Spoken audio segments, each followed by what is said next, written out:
Yeah, there's a couple things I think that folks in this business don't think about too much, and one is you're worried about data leaving the system, someone getting in and pulling data, intellectual property out of your system.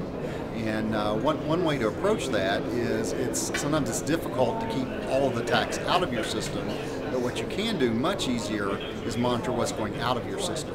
And you'll be much more likely to be willing to turn something off that's leaving your system than to stopping information coming in. So I think watching that whole control channel of what leaves is very important.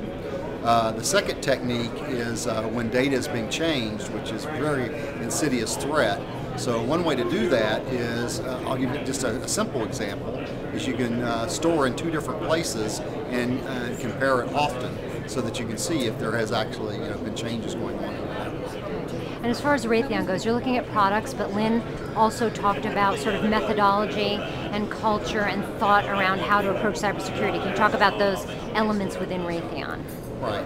I think there are three things that distinguish us a little bit different than others in this marketplace. And the first is we're constantly looking at from a vulnerability standpoint and training our engineers to understand what some of the more sophisticated attackers will use to come after you. So, and those folks that understand how to attack become the best defenders. So, we train them. We go let them test themselves in external, competitive competitions, and be able to validate that training's working.